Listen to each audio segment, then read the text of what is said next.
Welcome to this video. और आज की ये वीडियो है हमारी चैप्टर 3 के बारे में, जो हमने शुरू की है सीरीज क्लास 7th हिस्ट्री की। तो उसकी प्लेलिस्ट आपको ऊपर आई बटन पर मिल जाएगी। अगर आपने ये सर्च करके यहाँ तक वीडियो तक पहुँचे हैं, अगर प्लेलिस्ट से ही पहुँचे हैं या पहले की वीडियोस को देख के पहुँचे, तो बहुत बहुत धन्यवाद आपका। और चलिए हम शुरू करते हैं हमारी वीडियो के साथ। इस चैप्टर का नाम है दी दिल्ली सल्तनत। तो इसमें हम डिस्कस करेंगे कि कैसे बाबर ने जो है वो इंडिया में आया और कैसे उसने एक नई सल्तनत की जो है शुरुआत की। तो चलते हैं, हम शुरू करते हैं हमारे चैप्टर को। तथा सबसे पहले आप इस चैनल को सब्सक्राइब ज़रूर कर लीजिए, ताकि जो आपको और भी एजुकेशनल वीडियोस देखने को मिल सकें। तो Delhi first became the capital of kingdom under the Tomar Rajput. तो जो तोमर राजपूत थे, जैसे कि हमने पहले डिस्कस किया कि राजपूत काफ़ी जो है डायनेस्टीज नहीं आ चुकी थी। तो राजपूत के अंडर जो है दिल्ली सबसे पहले कैपिटल बनी थी उनकी। ठीक है, तोमर राजपूत के under who were defeated by Chauhans. तो इनको जो है चौहान्स के द्वारा हरा दिया गया था, जिनको चहामांस भी बोला जाता है। चौहान्स ऑफ अजमेर, ठीक है, चौहान्स ऑफ अजमेर जिनको चहामांस भी बोला जाता है। The transformation of Delhi into a capital that controlled vast area of the sub continent started with the foundation of the Delhi सल्तनत। तो दिल्ली को जो सबसे ज़्यादा प्रोमिनेंस मिली थी, सबसे ज़्यादा महत्वता मिली थी, वो मिली थी दिल्ली सल्तनत के अंडर। क्योंकि उस समय पे दिल्ली को जो है कैपिटल मान लिया गया था, और बाकी पूरे के पूरे सब कंटिनेंट पे जो है वो दिल्ली से ही राज किया जाता था। In the beginning of the 13th century, तो ऐसा हुआ था 13th सेंचुरी की शुरुआत में, यानी कि 1200 एडी के कुछ में होकर लगभग 1200 के आसपास आसपास। तो सबसे पहले हम जो दिल्ली के रूलर्स हुए हैं उनके बारे में देख लेते हैं। तो सबसे पहले जो रूलर थे वो थे तोमर राजपूत, जिनके बारे में हम पहले बात कर चुके हैं। और इनका राज है वो अर्ली 12th सेंचुरी में रहा था, लगभग 1165 तक। और 1165 से, और इसके बाद आए थे चौहान। और जैसे पृथ्वीराज चौहान ने 1175 से 1192 तक राज किया है करा है। और 1165 से जो है चौहान का राज शुरू हो गया था दिल्ली पे। और उसके बाद स्लेव डायनेस्टी आई दिल्ली में, उसके बाद खलजी डायनेस्टी, उसके बाद तुगलक डायनेस्टी। ये सभी दिल्ली सल्तनत हैं, इसलिए इसको दिल्ली सल्तनत बोला जाता है, क्योंकि इनका राज जो है दिल्ली पे रहा है। और जो इम्पोर्टेंट है वो यहाँ से चल पड़ते हैं नीचे की ओर। ठीक है, ये ऊपर जो है इनके बारे में हमें ज़्यादा जानने को नहीं मिलता है, जैसे तोमर राजपूत के बारे में और उसके बाद चौहान्स के बारे में।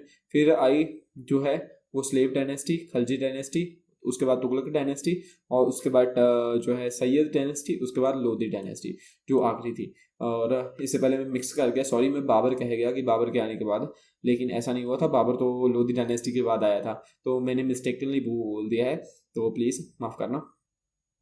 तो फाइंडिंग आउट अबाउट दिल्ली सल्तनत, inscriptions, coins and architecture provides a lot information. तो दिल्ली सल्तनत के बारे में हमें कैसे पता चलता है? तो सबसे पहले तो इंस्क्रिप्शंस जो लिखी हुई चीज़ें होती हैं, जैसे कि फॉर एग्जांपल स्टोन्स के ऊपर लिखा हुआ चीज़ें या कॉइन्स के ऊपर लिखी हुई चीज़ें, उनसे इंस्क्रिप्शंस, कॉइन्स एंड आर्किटेक्चर जो था उस समय का, वो आज भी जिंदा है। जैसे कि आप ताजमहल देख सकते हैं, सबसे फेमस एग्जाम्पल लाल किला देख सकते हैं। तो उनसे हमें काफ़ी चीज़ों का पता चलता है। Further valuable sources are histories, जो उस समय पे जैसे लिखना शुरू हो गया था, और काफ़ी जो है हमें हिस्ट्रीज मिली है उसके समय की, काफ़ी जो है ऑटोबायोग्राफीज या बायोग्राफीज मिली हैं, जैसे कि उनकी खुद की लिखी हुई स्वय जीवनी या फिर किसी और राइटर द्वारा लिखी हुई जीवनियाँ मिली हैं, जिनसे हमें काफ़ी ज़्यादा पता चलता है हिस्ट्री के बारे में, उस राजा के बारे में, उस पर्टिकुलर राज के बारे में।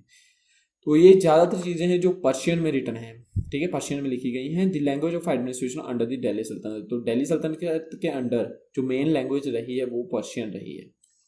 The author of Tawariq were learned men, secretaries, administrators, poets, and courtiers who both recounted events and advised rulers on governance, emphasizing the importance of a just rule. तो ये कुछ लोग थे जो उस समय के, जैसे कि सरकार में होते थे, जो उस समय के राजा के आसपास, वो लोग सब चीज़ें लिखते थे और राजा को एडवाइस भी देते थे। तो इस के कारण हमें काफ़ी चीज़ें उनसे भी पता चलती हैं, उनके रिकॉर्ड से। From garrison town to empire, तो पहले तो गैरिसन टाउन्स होते थे, जिनकी सिर्फ टाउन्स होते थे, जिनको चार दीवारी वो होती थी जिनके चारों ओर, और उसके बाद जो है एम्पायर्स बन गए थे। In the early 13th century the control of Delhi sultans really went beyond heavily fortified towns occupied by garrisons. तो गैरिसन्स जो हैं वो कुछ अपॉइंट किए हुए सोल्जर्स की टुकड़ियाँ होती हैं, ठीक है, तो उनके द्वारा कंट्रोल किया जाता था। सिर्फ कुछ टाउन्स होते थे इसके अंदर, दिल्ली सल्तनत के अंदर शुरुआत में, जिन टाउन्स को चारों ओर से फोर्टिफाई किया जाता था। Delhi's authority was challenged by Mongols. And by governors who rebelled at any sign of sultan's weakness. तो जो दिल्ली सल्तनत होती थी उनको जो है सबसे ज़्यादा खतरा जो मंगोल से होता था। ये एक south Asian central Asian tribe थी, ठीक है, सेंट्रल एशिया में इसका काफ़ी दबदबा था और इससे काफ़ी खतरा होता था दिल्ली सल्तनत को। इसके कारण काफ़ी जो है लोगों का नुकसान हुआ है, काफ़ी जो हमारा ज़्यादातर मिलिट्री रिसोर्सेज थे वो इस जगह पे लगते थे। जो नॉर्थ वेस्ट फ्रंटियर है हमारा पंजाब के इलाका, उस इलाके से ये लोग हमेशा हमला करते रहते थे और हमेशा तंग परेशान करते रहते थे। ट्रेड को जो है बहुत नुकसान पहुंचाते थे, ये मंगोल्स होते थे जो। The expansion of Delhi Sultanat took place under the reign of Balban, Alauddin Khalji, Mohammad bin Tughlaq. ठीक है, तो इन जो ये मेन राजा थे बलबन, अलाउद्दीन खलजी और मोहम्मद तुगलक, इनके अंडर जो है काफ़ी एक्सपेंशन हुई है दिल्ली सल्तनत की, यानी कि काफ़ी दिल्ली सल्तनत का राज फैला है। Administration and consolidation. To have reliable governor, the early Delhi Sultans, especially Iltutmish, favored their special slaves purchased for military service called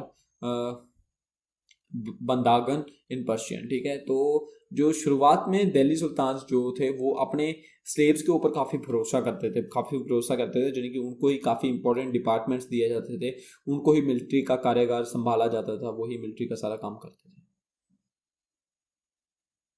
The Khaljis and Tughlaqs continued to use Bandagan and also raised people of a humble birth who were their clients to high positions like governors and generals।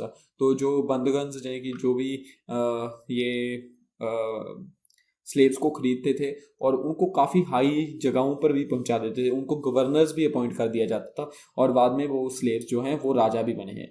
The Khaljis and Tughlaqs appointed military commanders as governor of territories of varying. जो खलजीज होते थे और तुगलक्स थे, इन्होंने जो military के commanders थे उनको ही कोई पार्टिकुलर स्टेट दे दी थी कि इस स्टेट में आप राज करोगे, क्योंकि उस समय पे लॉ एंड ऑर्डर काफ़ी ख़राब था। तो उस समय पे मिलिट्री के जो कमांडर होते थे उनको ही एज अ गवर्नर अपॉइंट कर दिया जाता।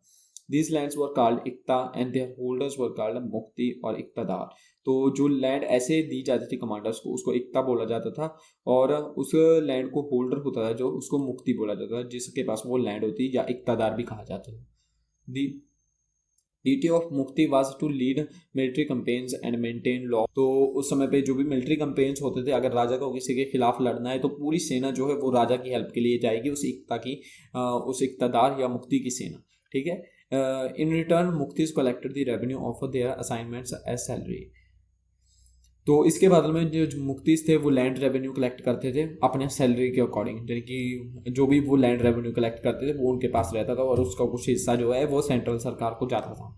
दे also paid their soldiers from the revenue, और इसी जो रेवेन्यू से वो अपने सोल्जर्स, अपने हाथी घोड़े सभी चीज़ों को यूज़ करते थे। Under Alauddin Khalji and Mohammad Tughlaq accountants were appointed to check the amount collected by the muqtis. तो उस समय पे अकाउंटेंट्स को भी अपॉइंट किया गया था ताकि वो इनकी जो है इनकम देख सकें, क्योंकि ये मुक्ति जो थे इक़्तिदार ये काफ़ी अमीर होते जा रहे थे और जो सरकार थी, जो राजा था, उसको काफ़ी नुकसान होता था रेवेन्यू का।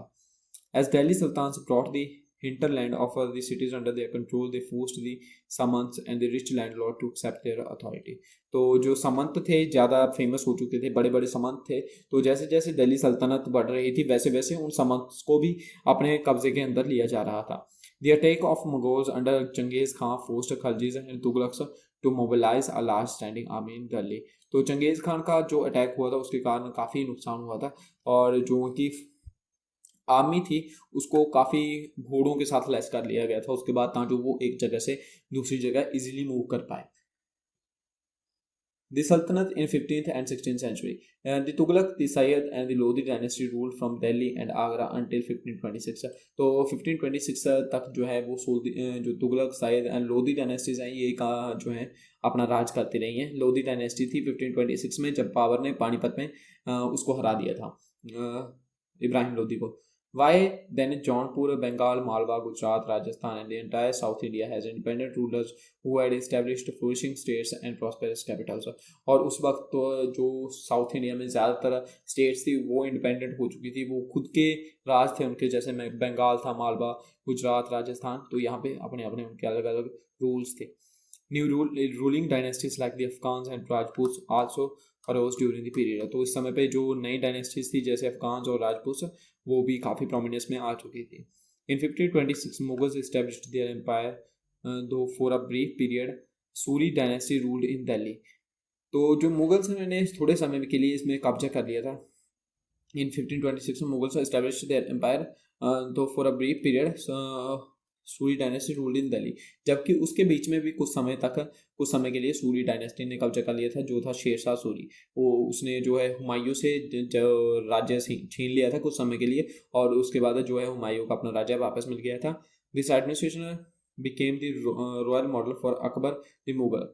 तो जो शेरशाह सूरी का एडमिनिस्ट्रेशन था वो काफ़ी अच्छा था, जो अकबर और आगे के आने वाले मुगल एम्पायर्स के लिए एक इंस्पिरेशन बना।